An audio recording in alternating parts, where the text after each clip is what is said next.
আসসালামু আলাইকুম, কেমন আছেন সবাই? আশা করি আল্লাহর রহমতে সবাই ভালো আছেন। আলহামদুলিল্লাহ, আল্লাহ আমাদেরও সবাইকে অনেক ভালো রাখছে। তো যাদের ছোট বেবি আছে শুধুমাত্র সেই মায়েরাই বোঝে তাদের কতটা টেনশন।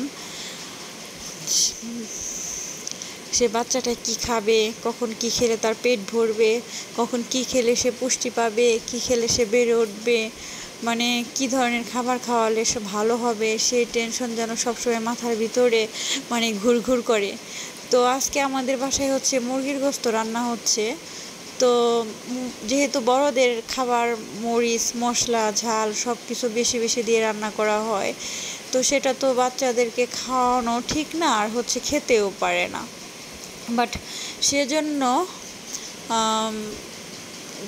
চিন্তা করলাম যে আমি আলাদাভাবে একটু রান্না করে দিই। আর আমি সব সময় ওদেরকে একটু আলাদাভাবে রান্না করে দেওয়ার চেষ্টা করি, ন্যাচারালভাবে। ঠিক আছে, সেজন্য আমি হচ্ছে 2-3 পিস মুরগির গোশত নিয়ে নিলাম। এর মধ্যে হচ্ছে 1 পিস রসুন, একটু এলাচ, একটু দারচিনি, একটু তেজপাতা, একটু পেঁয়াজ, সব কিছু অল্প অল্প করে মানে মশলা দিয়ে নিচ্ছি। যেহেতু মুরগির গোশত, সেহেতু একটু মশলা না দিলে সেটা খেতে টেস্টি হবে না। আর সাথে দিয়েছি একটু কাঁচা জিরা বাটা, এটা দিলে বাচ্চাদের খাবারটা বেশি টেস্টি হয় মাছ কিংবা গোশতে। আর পরিমাণ মতো লবণ দিয়ে দিলাম। এখন হচ্ছে এটা আমি হাত দিয়ে মেখে নিব, একটু তেলও দিয়ে দিব। আর যেহেতু বাচ্চাদের খাবার, একটু মশলা যত কম খাওয়ানো যায় ততই বেটার আমি মনে করি। আর এটা হচ্ছে একটা মিনি রাইস কুকার, আমি এটা আমার ছোট বেবির জন্য কিনেছি। এটা হচ্ছে মানে ভিতর স্টিল করা, হচ্ছে অ্যালুমিনিয়ামের যে রাইস কুকারটা পাওয়া যায় সেটা বাচ্চাদের জন্য ক্ষতিকর, সেজন্য আমি ভিতর স্টিল করা রাইস কুকারটাই কিনেছি। আর আমি সাথে দিয়েছি একটু মিষ্টি আলু আর হচ্ছে কাঁচকলা। যেহেতু গোশত সেহেতু একটু আমি সবজি অ্যাড করে দিয়েছি, কারণ হচ্ছে বাচ্চাদের শাক সবজি এগুলো খাওয়ানো অনেক ভালো। আর এখন আমি যে লাইনটা অন করে দেব। মিনি রাইস কুকারই রান্না করি আমি অল টাইম বাচ্চাদের জন্য খাবার।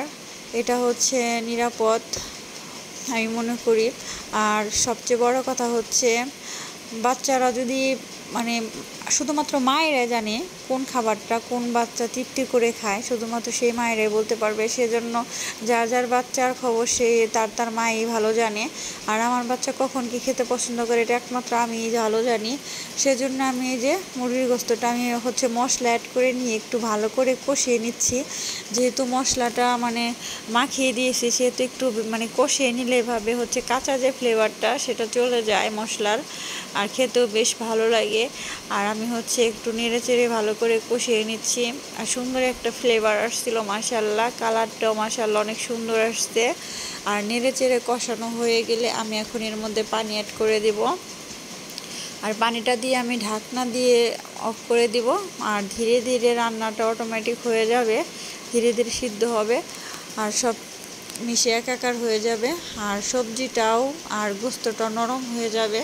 তো অলরেডি এই যে রান্না হয়ে এসেছে, ঢাকনা খুলে দেখলাম মাশাআল্লাহ সুন্দর হয়েছে। এখন বাচ্চাকে খাইয়ে দেবো আমি।